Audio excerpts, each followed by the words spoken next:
السلام علیکم ورحمۃ اللہ وبرکاتہ۔ بسم اللہ الرحمن الرحیم۔ الحدیث الخامس مذمت بدعت عن ام المؤمنین ام عبداللہ عائشہ رضی اللہ عنہا قالت قال رسول اللہ صلی اللہ علیہ وسلم من احدث فی امرنا هذا ما لیس منہ فہو رد، وفی روایت للمسلمین من عمل عملا لیس علیہ امرنا فہو رد، رواہ البخاری والمسلم۔ ترجمہ: ام المؤمنین ام عبداللہ عائشہ رضی اللہ عنہا سے روایت ہے کہ رسول اللہ صلی اللہ علیہ وسلم نے فرمایا، جو شخص ہمارے دین میں کسی ایسی بات کو جاری کرے جو اس دین میں نہیں تو وہ بات، وہ عمل، وہ کام مردود ہے۔ مسلم کی روایت میں الفاظ یوں ہیں کہ جو شخص ایسا عمل کرے جس کا ہمارے دین میں کوئی حکم نہیں تو وہ عمل مردود ہے۔ عزیز سامعین، ابھی جو حدیث ماں ترجمے کے ساتھ میں نے آپ کے سامنے پیش کی ہے، یہ امت المؤمنین حضرت عائشہ رضی اللہ عنہا سے مروی ہے۔ ہم سب جانتے ہیں کہ آپ صلی اللہ علیہ وسلم کی زوجہ محترمہ ہیں،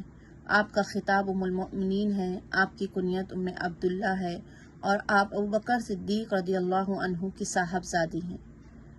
ابو ہریرہ رضی اللہ عنہ کے بعد سب سے زیادہ جو حدیثیں روایت کی گئی ہیں آپ سے کی گئی ہیں۔ اب آئیے ہم حدیث پر مختصر سی روشنی ڈالتے ہیں۔ اس حدیث مبارکہ میں اللہ کے رسول صلی اللہ علیہ وسلم نے فرمایا کہ جو شخص ہمارے دین میں کسی ایسی بات کو جاری کرے جس کا حکم نہیں ہے یا جس کا وجود ہی نہیں ہے دین میں کوئی، تو وہ چیز مردود ہے۔ کیونکہ اللہ تبارک و تعالیٰ قرآن مجید میں سورہ مائدہ میں فرماتے ہیں، بسم اللہ الرحمن الرحیم، آج میں نے تمہارے لیے تمہارے دین کو مکمل کر دیا ہے اور اپنی نعمتیں تم پر پوری کر دی ہیں، اور تمہارے لیے اسلام کو بطور دین ہم نے پسند کیا ہے۔ یہ اللہ تعالیٰ کے الفاظ ہیں جو قرآن کریم میں ہیں، اور بتا دیا کہ آج تمہارے دین کو تمہارے لیے مکمل کر دیا ہے۔ جب اتنی بڑی بات قرآن میں فرما دی گئی، اللہ تعالیٰ نے فرمایا، اور آخری خطبے میں آپ صلی اللہ علیہ وسلم نے بھی اس آیت کو تلاوت کر کے کہا کہ یہ دین مکمل ہو چکا ہے اور میں نے اللہ کی تمام احکام، چیزیں، باتیں آپ تک پہنچا دی ہیں، اب اس کے بعد کسی چیز کی کوئی گنجائش نہیں رہتی۔ تو اس کے بعد دین میں کوئی بھی رتی برابر کی بھی کوئی گنجائش نہیں رہتی کہ ہم دین میں کوئی چیز کو ایڈ کریں یا کسی چیز کو اپنی طرف سے جاری کریں نیکی سمجھتے ہوئے۔ بظاہر ہم بدعت وہی ہے کہ ہم نیکی سمجھتے ہوئے اس کام کو کرتے ہیں، لیکن وہ چیز جب اللہ کے رسول سے ثابت نہیں ہے، جب اس چیز میں اللہ کا حکم نہیں ہے، تو ہم کس طرح سے اس چیز کو کر سکتے ہیں؟ جیسے آپ سب سے پہلے ہم دیکھتے ہیں، آئیے دیکھیں گے کہ دین میں کوئی ایسی چیز نکالنا جو ہم میں نہیں، اس کا مطلب کیا ہے؟ اس کا مطلب اس طرح سے ہے کہ دیکھیے، اگر نمازیں ہیں جو ہم پر فرض کی گئی ہیں، نمازیں ہمیں پڑھنا ہے، اگر کوئی ثواب کی نیت سے یہ کہہ رہا ہے اور ان نمازوں کی تعداد ہمارے لیے مقرر کی گئی ہے اور وقت بھی مقرر کیا گیا ہے، لیکن کوئی اب مثال کے طور پر کوئی شخص یہ کہتا ہے کہ نماز میں 4 رکعت ہیں ظہر کی، تو میں 5 رکعت پڑھوں گا کیونکہ مجھے اللہ تعالیٰ کے پاس سے ثواب ہے، تو یہ چیز تو صحیح نہیں ہے، کیونکہ یہ تو ثابت ہی نہیں ہے، نہ اس بات کا حکم دیا گیا ہے اور نہ اللہ کے رسول نے کبھی ایسا کیا ہے۔ ابھی مثال کے یعنی اس میں یہ بظاہر تو رکعتوں کو ایڈ کر رہا ہے، یعنی رکعتوں کو کہہ رہا ہے کہ میں زیادہ کر پڑھوں گا، لیکن بظاہر یہ باطل کا کام ہو گیا، عمل اس کا ایسا ہو گیا کہ وہ عمل پر اس کو ثواب تو درکنار، وہ عمل اس پر لوٹایا جائے گا اور اس کا گناہ بھی ملے گا، کیونکہ وہ اللہ کے رسول سے ثابت نہیں ہے، نہ ہی وہ اللہ کا حکم ہے۔ اب اسی طرح اگر کوئی کہتا ہے کہ مرغی، جیسا ہم مثال دے رہی ہوں میں یہ کہ مرغی ذبح کر رہے ہیں، مرغی ذبح کرتے کو کوئی بھی جانور کو بسم اللہ کہہ کر ہمیں ذبح کرنا چاہیے، اللہ اکبر بسم اللہ کہہ کر، لیکن اس جگہ پر اگر ہم میں سے کوئی یہ بحث کر رہا ہے کہ نہیں، میں بسم اللہ اکبر نہیں، میں درود پڑھوں گا، درود کا بہت بڑا ثواب ہے، ایک درود پڑھنے کی نیکی اتنی زیادہ ہے کہ 10 گناہ معاف ہوتے ہیں، 10 نیکیاں بلند ہوتی ہیں، اور بھی کئی اسی طرح کے ثواب ہیں، تو میں درود پڑھوں گا، میں بسم اللہ اکبر نہیں پڑھوں گا،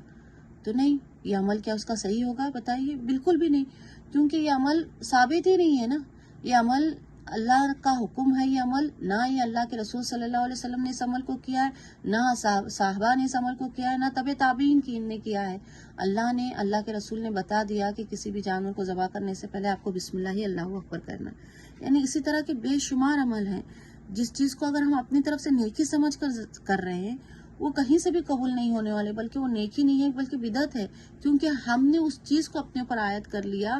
کہ وہ جو ہم پر فرض نہیں ہے، جو اللہ کے رسول کا حکم نہیں ہے، جو اللہ کا حکم نہیں ہے،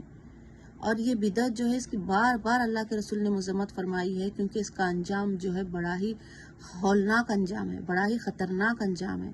حدیث کا ایک مفہوم ہے کہ خطبے کے دوران آپ صلی اللہ علیہ وسلم نے آغاز کیا تھا، فرمایا تھا کہ بے شک دین میں نئے کام سب سے برے ہیں، اور ہر نیا کام بدعت ہے، اور ہر بدعت جو ہے گمراہی ہے، اور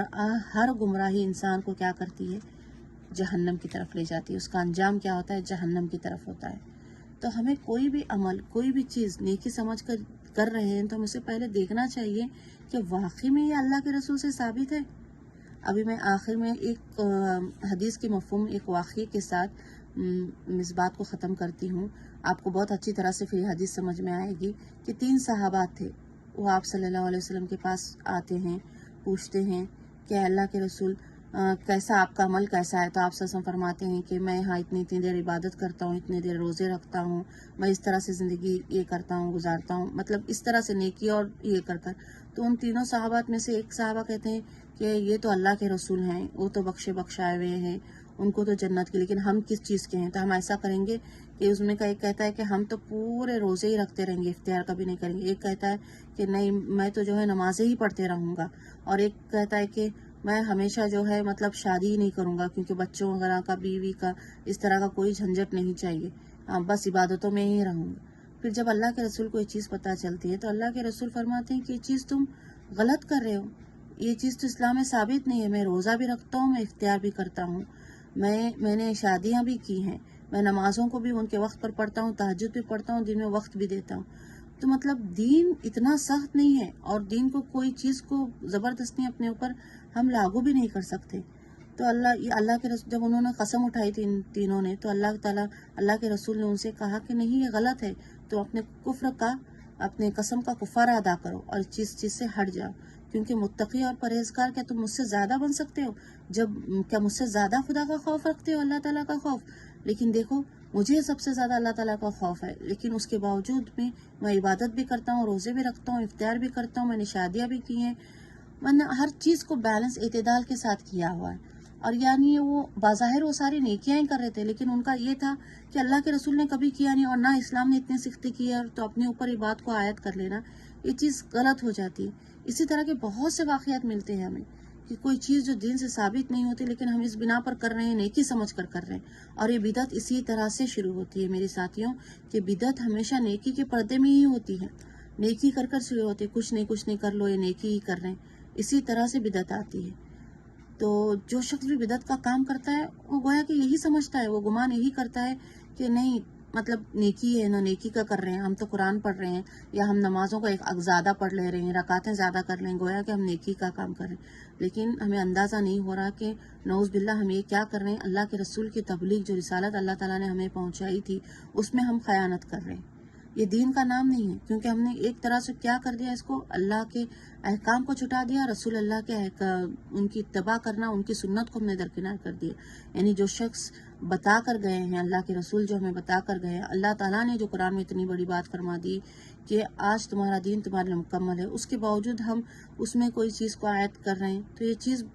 بالکل غلط ہے۔ اور یہ چیز ہم یہ سمجھ رہے ہیں کہ نیکی ہوگی، لیکن یہ بالکل نیکی نہیں، یہ بالکل ثواب نہیں، بلکہ اس چیز کا حال ایسا ہوگا کہ یہ چیز ہمارے اوپر الٹا گناہ کا باعث بنے گی، اور ہمیں گناہ کی طرف لے جائے گی، اور ہمارے سارے اعمال اس طرح سے رہے گا، ثواب ملنے کے بدلے ہمارے اعمال ہمیں گناہ میں لے جائیں گے، اور جیسا کہ میں نے کہا کہ ساری گمراہی جو ہے جہنم کی طرف لے جاتے ہیں۔ تو اللہ تعالیٰ ہمیں توفیق عطا کرے کہ ہم بدعات سے بچے، چھوٹی چھوٹی بدعات جو ہمیں معلوم بظاہر نظر نہیں آتی، اللہ تعالیٰ ان بدعات سے بھی ہمیں بچائے، اور خالص ہر کام اللہ تعالیٰ ہمیں اللہ کی رضا، اس کی خوشنودی اور رسول اللہ کی سنت کے مطابق کرنے والا بنائے۔ جزاک اللہ خیر۔